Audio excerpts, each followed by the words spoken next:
In 1991, I photographed the paintings of Ajanta, these 5th century paintings which are hidden in the darkness of caves in Western India.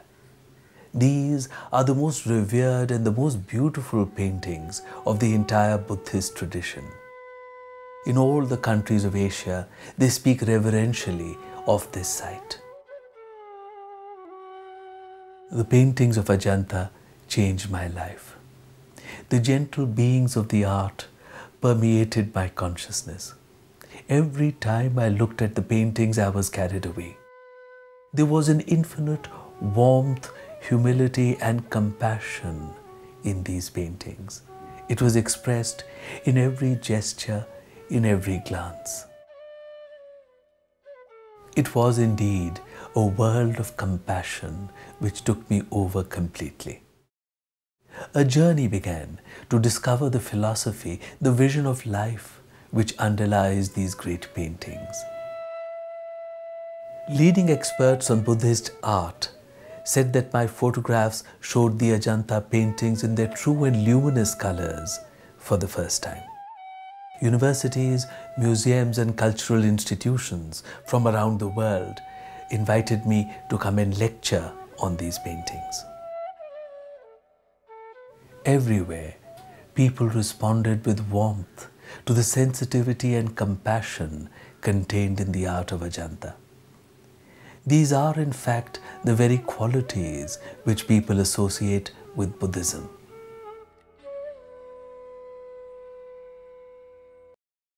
However, many asked questions about current practices in Buddhism, particularly in the Himalayan regions. These appear to be rather different from the early compassionate faith. Was this Buddhism really? How did these changes come about? Join me on a journey through the history of Buddhism. Let us see how these transformations took place in Buddhist practice. Gautama Siddhartha was one of humanity's wisest teachers. He was born in 563 BCE, the son of Sudhodana, the ruler of the Shakya clan. Sudhodana ruled from the town of Kapilavastu in the present-day state of Uttar Pradesh in India. At the age of 35, Gautama attained Bodhi, the knowledge of the eternal truth. Gautama Siddhartha taught a profound ethical message to the many followers who soon gathered around him. He spoke of the pain in our lives and pointed out that this was because of our own desires. The way to do away with the pain was to lose our desires. The majority of Buddhists belong to the earlier austere form of Theravada Buddhism. They believe that it is through self-discipline that they can give up worldly attachments to proceed on the path to salvation. There are also Mahayana Buddhists. They believe in bodhisattvas. Bodhisattvas are beings on their way to enlightenment who have delayed their own salvation to help others on the path. Besides self-discipline and personal development in order to lose our confusions and desires, we can also pray to them for their help. And then there are the Vajrayana Buddhists in the Himalayan regions of India, in Tibet, southern China, Mongolia and in Japan. They appear to follow colorful and magical practices. They seem to be very far from the concepts of Buddhism as we understand them.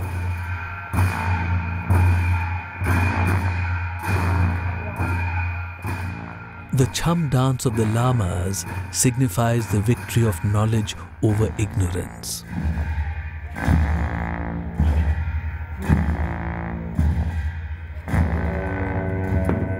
In Buddhist thought, the greatest evil is the ego. It is that sense of the self which is the greatest illusion which we must lose in order to gain true knowledge. The masks cover the ordinary day-to-day nature of the men and present instead the qualities of the deities within them. There are peaceful masks and those with wrathful expressions.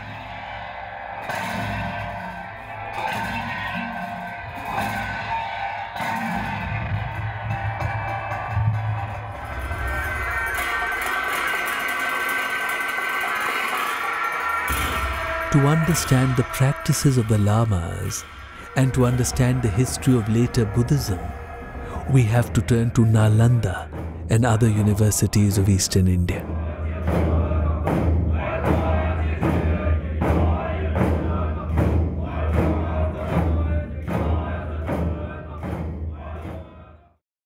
In the first millennium, great Buddhist monasteries were established in the plains of eastern India and in Kashmir. These were intellectual centers where the science of the mind was studied in great detail. The finest intellectuals analyzed the path, the steps on the path towards Buddhahood or true knowledge. They sought to create a logical path which would lead us step by step towards that knowledge, a path which would work for all.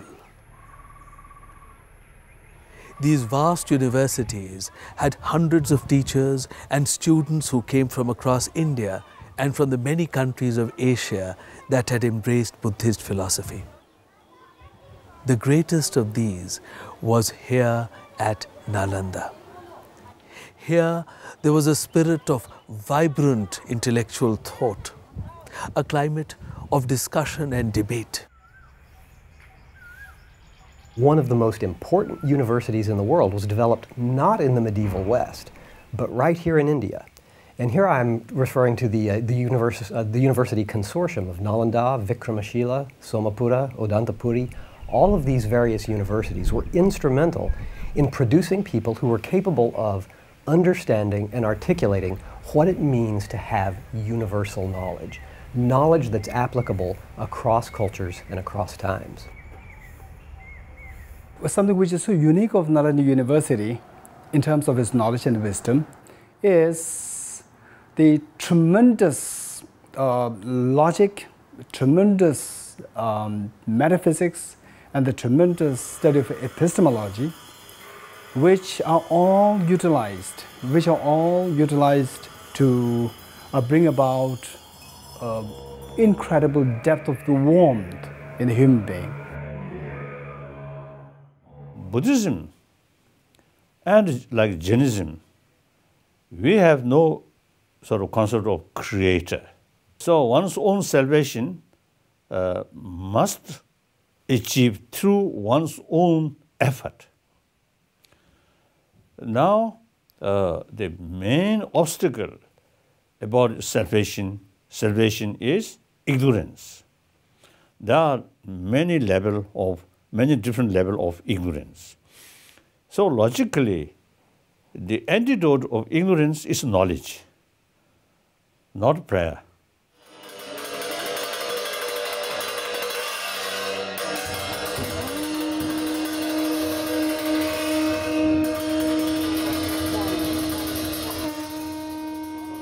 And then also, you see, the basic Buddhist approach is from this level, without sort of waiting blessing, but one's own sort of effort, and step by step become Buddhahood.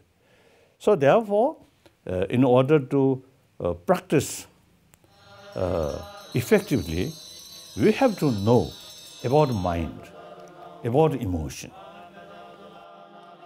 So therefore, those Buddhist texts, also including some Hindu sort of tradition where practice of shamatha and vipassana there, naturally the explanation about mind automatically come. That part I consider science. India is having a galaxy of scholars. These Nalanda, especially the Vikramshila University, was the many scholars, it is very difficult to pinpoint this is the scholar. Nagarjuna has a very, a significant place in Buddhist philosophy. He has, as I see it, propounded the Madhyamika philosophy, which is the philosophy as demonstrated in the Pragyaparamita Sutra. Madhyamika is regarded to be the highest school of thought in Buddhism. So in this, in understanding the reality of the external and internal world, it's very important that the philosophy of Madhyamika tells us that the entire world is interdependent, and they do not have any inherent existence, they do not have any essential existence, but they are interdependently originated. Then in the case of Nagarjuna, so without such established monastic universities, very big established monastic universities, how come that one individual person can have such coherent, very precise and able to articulate these concepts so beautifully? So how can that be possible? And then likewise, it is not just Nagarjuna. Then Nagarjuna's student, Arideva, for example, his writing, 400 stanzas. So you look at that, there's such a richness. So from these, I got the idea that, at the time of Nagarjuna and Arideva, there already must have been existing such a big monastic, so well-established monastic universities with a rich tradition, with a long tradition of intellectual rigor and depth and sophistication. So from this, I would say that Nalanda University, which the history tells that it was at the time of the Nagarjuna, I would say that should go even beyond Nagarjuna's time. The high-altitude plateau of Tibet, lying to the north of India, received Buddhism in the 7th century. King Songtsen Gampo had 2 wives who both followed the path of the Buddha. One queen was from Nepal and the other was from China. This led him to take a deep interest in the Buddhist faith.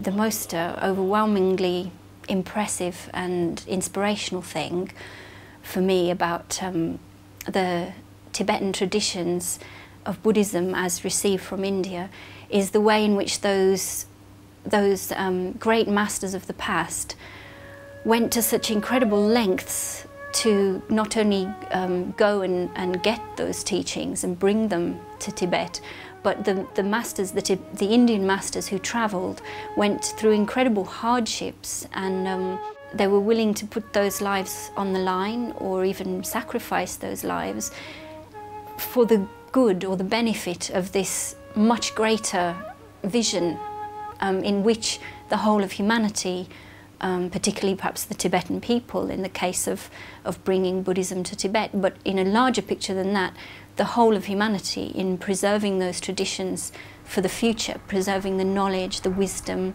the meditative practices, the Vajrayana, the tantric practices, all those things, that great treasure of understanding and capacity for human beings to enlighten themselves. History says, Dunkars give the references, when the Buddhism in Tibet developed in 2 phases. Now, one is early phase, other is later phase. First phase begins from 7th century to the end of the 9th century, means 842 something like that. In this period, from India, almost 51 scholars and the Pandits were invited. Then after second phase of development, it is said almost 121 Indian scholars visited Tibet. They have contributed. They have revised the text which was earlier been translated.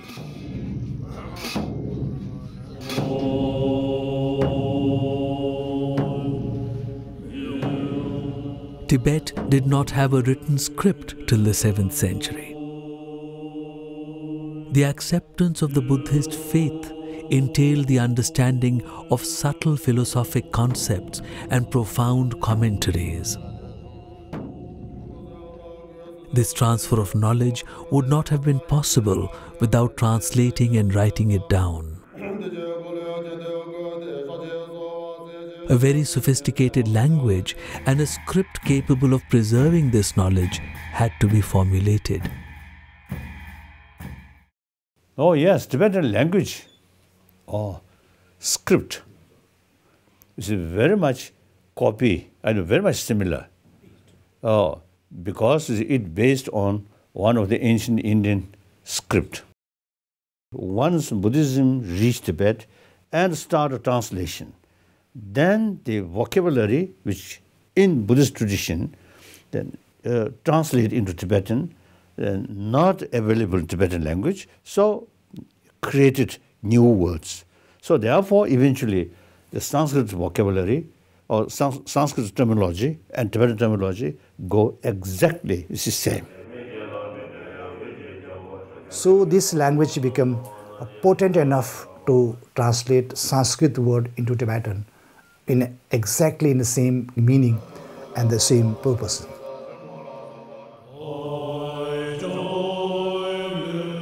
It was in the 8th century that Acharya Shanta Rakshita of the Nalanda University was invited to Tibet to teach Buddhism. He brought with him a great system of monastic teaching, which was based upon a deep study of the principles of logic. He taught the Tibetans to focus on fundamental concepts such as what is our knowledge based upon?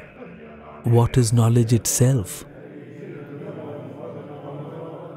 The Acharya Shantarachit, the first person who established Buddhism in Tibet, and he emphasized the Tibetan people to learn the Buddhism not by faith but by reasoning, by logician, and by analyzing the things for oneself, as Buddha had told, not to believe which has been said by Buddha, but to understand by oneself through analyzation and through a rational mind. There were some practitioners, but there were no tradition of monkhood in Tibet, in Tibetan community. So Shanta Rakshit has greatest contribution in establishing the monastic community in Tibet. So what he did was that while the richness, the main content of this whole legacy, which is in the form of philosophy, so that he started to impart by means of the logic. So he introduced logic there in Tibet. So with the study of logic, then you can't really escape. You can't really have room for diluting the concept. So the logic is like a very precise container. So with this container, you can see what is really there. The measurement is so accurate. So there, the philosophy, which is like the content of this the container of the logic, it was so freshly preserved in Tibet. So I think Tibetan quite fond, use Nalanda name. So all Tibetan tradition, come from each different tradition. Their original sort of masters all come from Nalanda. So I usually describe Tibetan Buddhist tradition is a pure lineage of Nalanda tradition. So I also, start from age from 6, 7, already start memorizing these texts of Nalanda. At that time, I do not know who is the author of these texts and come from which sort of institution. I have no idea. Atisha was another great teacher who was persuaded to go to Tibet in the 11th century. He had studied at Nalanda and was a teacher at the Vikramshila University, also in Bihar. He helped to make the philosophy understandable to common Tibetans. Perhaps his unique genius was to be able to take all of this very esoteric information and condense it into a form that could be understood and used by anyone. Another very interesting aspect of universal knowledge is that it can be condensed and transported. Atisha was also instrumental in the condensation of this knowledge so that it could be taken out of the university context, perhaps transported into another culture, and then take root. And this is one of the things that happened in Tibet in the 11th century. He was amazingly learned, and his signature kind of text, the light to the path, the lamp to the path to enlightenment. This text formed the basis for the later school of the Gelugpas under Tsongkhapa, and formed the basis for the gradual path to enlightenment, the Lamrim, that became the signature of that school. This particular path, you know, became of such huge importance in Tibet, and yet Atisha was one master of many in India. And I think perhaps when you consider that lineage of masters that came, you can say that they must have represented a very small number of those who were in existence in India at the time. And yet those masters in Tibet now, whose works have continued, have been preserved there in a way in which Indian Buddhism wasn't preserved in India. And so in that sense, the Tibetans have played a hugely important role for the planet, if you consider these teachings of great value.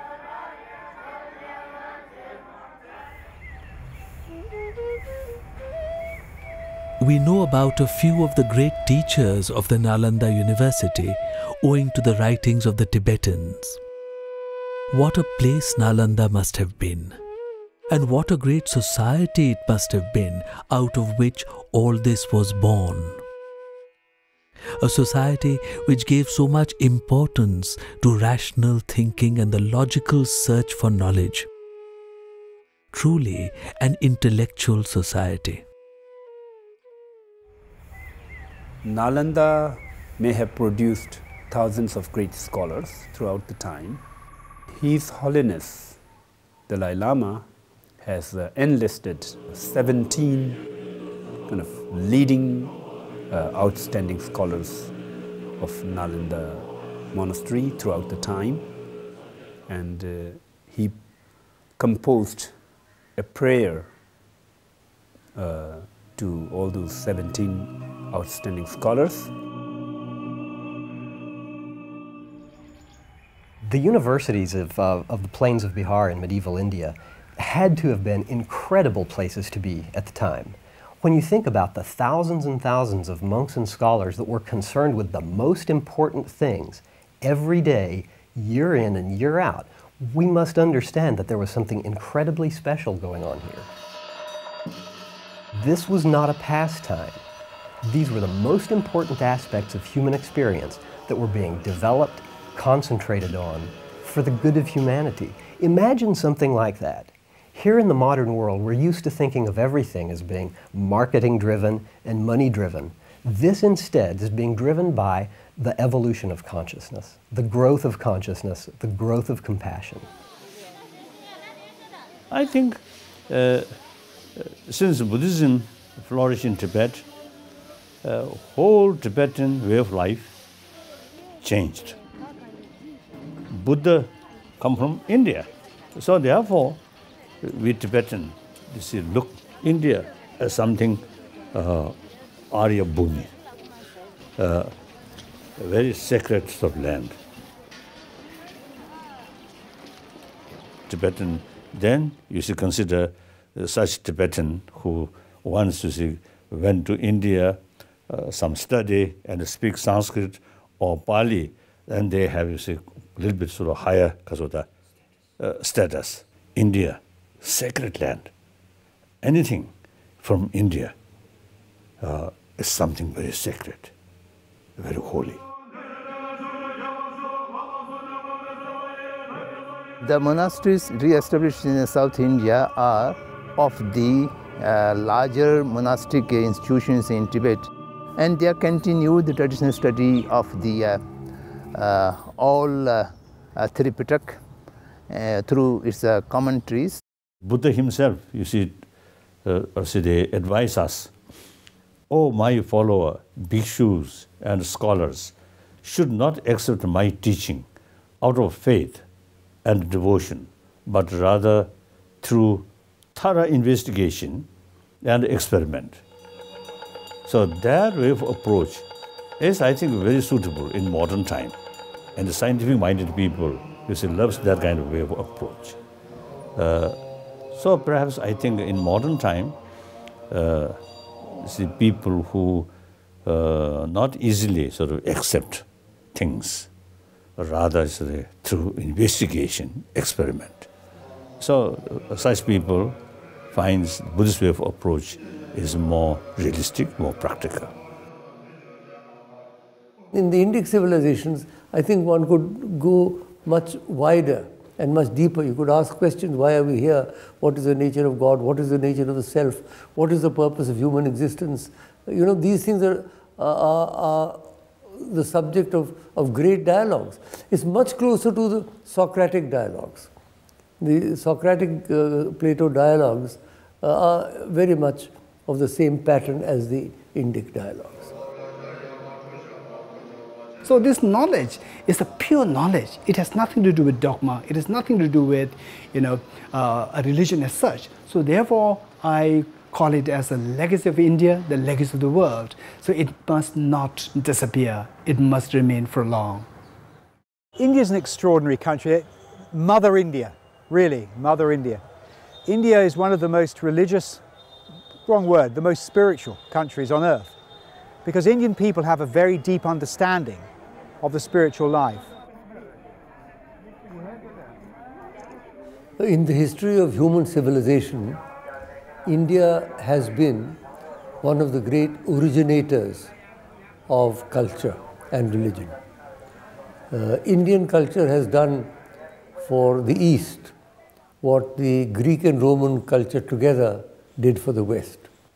And therefore you will find all the way from Afghanistan to Indonesia and all the way to Japan and China and Korea and all the countries of South and Southeast Asia has the impact of Indian culture on their language, on their customs, on their art, on their music.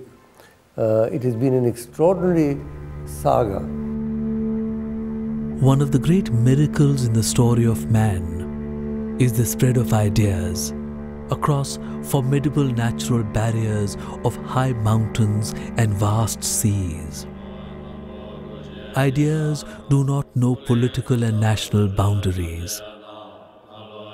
The ready acceptance of the ideas of life by the people of faraway lands underlies the sameness of human life and the human condition everywhere. Perhaps the greatest example of the travel of ideas is the vast spread of the Indic concepts of Buddhism and Hinduism in ancient times. These ideas were warmly accepted wherever they went. From Sri Lanka in the south to Mongolia in the north, from the river Volga in the west to Japan in the east.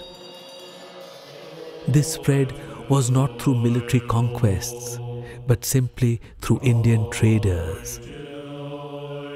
The people who heard them talking about philosophical matters wished to know more. Here was a philosophic vision which appeared to bring peace and happiness in one's life. Therefore, Indian teachers were cherished and sought.